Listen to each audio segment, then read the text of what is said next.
Hello, everyone, and welcome to the Political Job Interview, where I interview candidates running for election. I'm Vincenzo Calla, the host, and today I take on the role as the boss, giving a job interview to today's candidate, Kathleen Caught. Kathleen is running for election for Ottawa City Council as a candidate for Ward 24, Barrhaven East. Thank you, Kathleen, for your time, and thank you for joining me today. So without further ado, let's get this job interview started. Thanks, Vincenzo. Thanks for inviting me. And we're going to start like any good job interview, where we start with an opportunity to learn more about you. So the first question is, can you tell me a little bit about yourself and your story? Okay. My dad was in the Navy, so we spent a lot of time traveling from one end of the country to the other. We lived in Victoria, we lived in Dartmouth, Nova Scotia, and it came to Ottawa in 1967. So it's pretty much home now, Ottawa. We grew up in Bell's Corner, so I went to Bell High School and Green Bank Public School before that. So those places are still here. And we ended up moving, my boys and I moved into Barrhaven in around 1993-94. So that area of Barrhaven at Woodruff and Fallowfield area was just being built. And so we were original owners in that area. And things have really changed a lot in Barrhaven since then. But that gives you a little bit of an idea of where I came from. I'm the grandmother of 6, mother of 3 boys.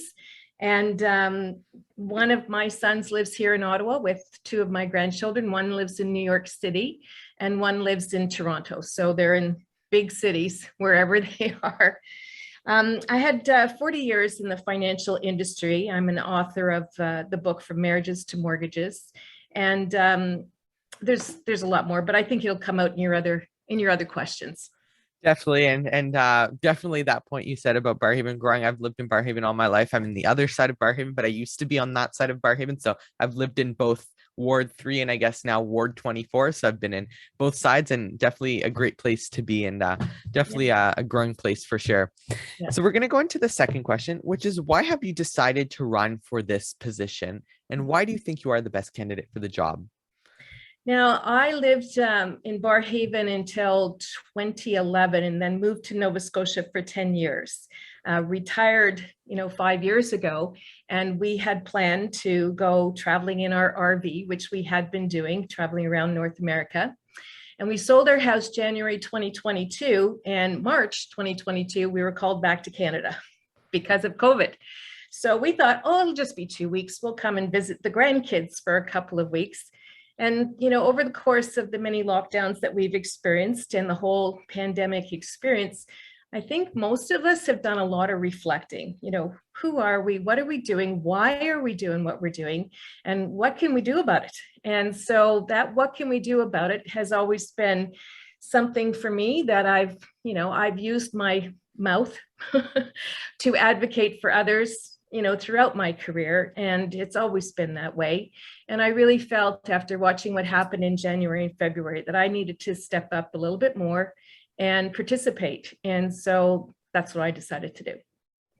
Well, definitely, and those were definitely pivotal moments for our city over the month or so of the occupation downtown. We saw how much things were brought forward, some of the big issues about our city, and now that we're heading into an election, all those questions are going to start to be examined more thoroughly, and the future of our city is just starting off again, and this is the perfect time. And there's going to be lots of new things that are going to change. But, I just should probably add, why am I running? I don't think I'm a superhuman person, nor do I ever want to be. Although I love Marvel characters, it's just something that I feel very strongly and have always felt that I can't do it alone. It requires a whole community to make things happen. And so my purpose in running is not just for me to show up, but for people in the community to show up as well. Definitely. Now we're going to take a bit of time to talk about the job and what Kathleen brings to it. So we're going to go on to the first question of this segment, which is, why do you think you were the best fit to get elected for this job? Well, there's a couple of reasons. My life experience has been different than a lot of people. I often say it's quite unique, my life experience. But, you know, as a single mom raising boys, as mostly as an entrepreneur and small business person, commission salesperson also, that brings a different mentality than somebody who gets a regular paycheck, just to let you know. That's a big one, right? So regular paychecks, you just assume the money's going to show up in the bank at the end of the month. And that doesn't always happen when you're in a commission sales environment. So you have to be creative and you have to come up with other ways of thinking and doing. And that's part of what I bring to the table. Having been a banker and in the financial field for the last 40 years, the financial side of things, the way I would be looking at it as I was trained in the banking world, is going to be, again, something different than what we see regularly on council. The expansion of having been an author and learning how to be creative and communicate your interests in what it is you're trying to get across is something that I also bring to the table. So I think that there's enough of an awareness that I can speak to purpose with tenacity and make sure that it gets done, problem solved. That's my objective. The LRT being one of them. Definitely something big, and especially within the next 10 or so years, we're expecting that to come to Barrhaven. So definitely some more big conversations about that. I'd like to see that happen a little sooner because I think it's a real strong need for that. And I have some ideas, but anyway, we'll talk about that. We'll continue on and to the next question, which builds on this, which is, what experience do you bring to this job for counselor? Well, 40 years in being in the banking industry, there isn't much you don't see when you're in the banking world. And when people are wanting to come and talk about their finances, if there's hiccups along the way, it's usually resulting as a result of maybe a physical injury, or maybe there's stress in their life, or maybe they've lost their job, stressful environment. So you learn how to work with people that are going through difficult processes and find solutions for them. I bring a very compassionate background because I've done advocacy work for seniors both here and in Nova Scotia as well. So I think, you know, I'm also the founder of the Ottawa Mental Health Resources page, which is meant to try and address mental health issues. You know, self-regulated, go find the information. Here you go. That's what you can do if you want to. But I think that, you know, physical health, mental health, nutrition, it all comes together. We have to do that daily. I'm bringing a mindset that says, let's be healthy. Let's work together. Let's find the solutions and address the issues at heart. So yeah, so having worked in both for CHEO, Shepherds of Good Hope, working with seniors and the advocacy work, the listening skills that you get when you're a banker are things that translate into this role as well. Well, definitely a lot of things there. And I appreciate that you mentioned mental health and advocacy for mental health. It's so important. And it's something that I've been sort of an advocate for a while, for mental health support and mental health care, and recognition by governments of all levels to do more for mental health, especially over the past federal election, provincial election, now the municipal election. It's definitely a big issue that needs to be brought more into the forefront. It's definitely something big. We have to all remember we all matter. You know, of coming to the door and knocking on doors and hearing people say, I didn't vote in the last election. I didn't vote in the federal election, both of which were done during a pandemic. So it's really difficult to try and get enthusiastic because you're not really having that interaction. And he says, why would I want to vote in the municipal election? And then listening and talking to people and saying, there's a reason. We need to stay connected with one another. And mental health is something that we all must work at, both for ourselves, because I think every one of us have been touched by that. If you haven't, I don't know where you were, because the pandemic's been on every part of the planet, right? So we're all affected and we all have to address that. So I appreciate that you're also doing the same work. Definitely. Yeah. So we're going to go into about the people, which is part of serving as an elected official, is serving the people who elect you. So here are a few questions about how you want to serve the people. So the first question is, what is something that the people you would like to serve, the people of Ward 24, need that you would like to get done if elected? Okay, well, the most obvious one is we got to do something about the transportation and the LRT, and we have to get some of this rolling. Now, that in itself could take up hours of conversation. Now, in reference to that, I think a lot of the problems that occurred happened in the last 10 years while I wasn't here. So one of the advantages that I'm bringing is I wasn't a part of what was going on while all of this was taking place. So I'm hoping that I can bring a different perspective to the table than what people who've actually been, you know, in the day-to-day of what's the problem with trying to get from A to B, making sure that's on time, making sure that we've got things that are working, and then getting city staffers to actually communicate that information effectively to the councillor so they can do something. You know, I think that it's not about blame, it's about sharing of this and making sure that everybody's on deck to make that happen. So that's number one, I think, on everybody's mind, is the transportation issue. The one for me, there's a couple of them. One has to do with the Amazon distribution centers that have been set up, one at the 416, one at the 417, the two hubs in between, one at Fallowfield and Maryville Road area near the RCMP, and the other one at the airport.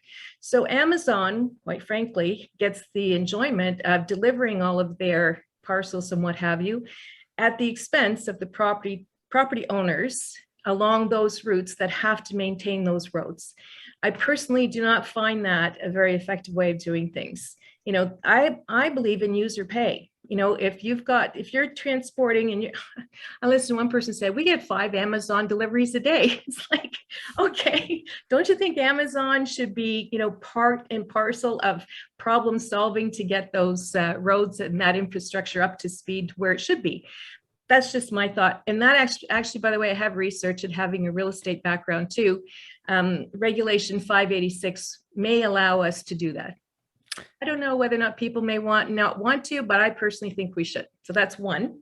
Did you want to say something? I don't want to interrupt you. Oh, no, I was just gonna say that's something that I haven't ever thought about, and most people haven't really thought about, but it's true. I mean, we have this massive Amazon factory, the second biggest one in Ottawa, one of the biggest in our region, in Barrhaven, and so many of these other hubs, like you said.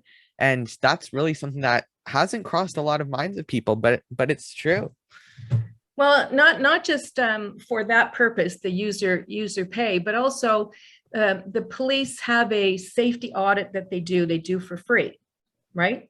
But if Walmart shows up at their door, they say, no, we're not going to do the audit for you. Well, I said, you know, do you think maybe you should be charging them for it? Like, why don't you do the audit? They're part of the community. We need to make sure that people are, in fact, at a level where they are being safe and they are being promoted in terms of protecting the community and protecting their own assets. So my feeling is that for sure on people who are purchasing both commercial and residential, part of their closing cost should be a fee for a safety audit. Or there's a new one that's going to be coming out, an energy audit, you know, to make sure that we have those under place. So like, I just think that there are places where we've been giving things away for free on the backs of property owners who have to pay the taxes. That's where it comes from. And if we could just spread that around a little bit so we could ease the tension, that to me is something that I would be working hard to try and ensure that that happens. I think that neighborhood watch is another thing that I'd like to install, because there are so many things around safety issues. This morning, I was reading on the Barrhaven Bulletin that a little child, toddler, was found walking around the streets and had been for many hours by the sounds of it.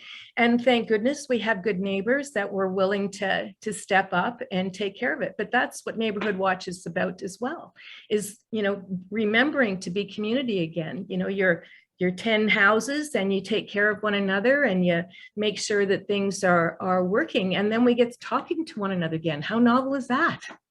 Anyway. It's a great way of a domino effect. It's a good version of a domino effect. Well, it hasn't been hit with a lot of enthusiasm, but I'm not sure that people really understand how effective it is. I know in the States, I've found research where it's at least up to 20% reduction in problems in their community. And we are having a resource problem. And, you know, the Freedom Convoy protests, as well as the other protests, are costing us a lot of money, as Acting Chief Bell has told us, right? So, I mean, how often can we afford to continue to pay for these things that's not going to bankrupt our system? We got to find other ways to be able to pay for the services that we enjoy and we expect. and we expect a certain level of safety in our community. I mean, there's a big shopping list that people have given me, and I've started my shopping list of things to work on. Fixing the potholes is going to be a big one. Everyone seems to want their potholes fixed. But the most important one for me, and the only thing I definitely can promise, is that once a month, I will hold Zoom calls for the neighborhood. I mean, there's 52,000 plus in our community. So not everybody's door is going to get knocked on in this period of time. I'd love to say I could, but I know I talk a lot. So I know it would definitely take me longer than most. But I think that it would be useful to invite everyone onto a Zoom call and participate monthly as they wish, to ensure that they have an interaction with their candidate as counselor. So that's definitely one thing I know I can promise. I know right now, all the people in politics are all being, taken to task on the fact they're not meeting their promises. So I'm not trying to overpromise. I will promise to be there. Definitely. Well, definitely a lot of ideas there. And we're going to go on to the last question, which is, what is one accomplishment that you have achieved that demonstrates why you would be a good elected official if the people of Ward 24 choose you?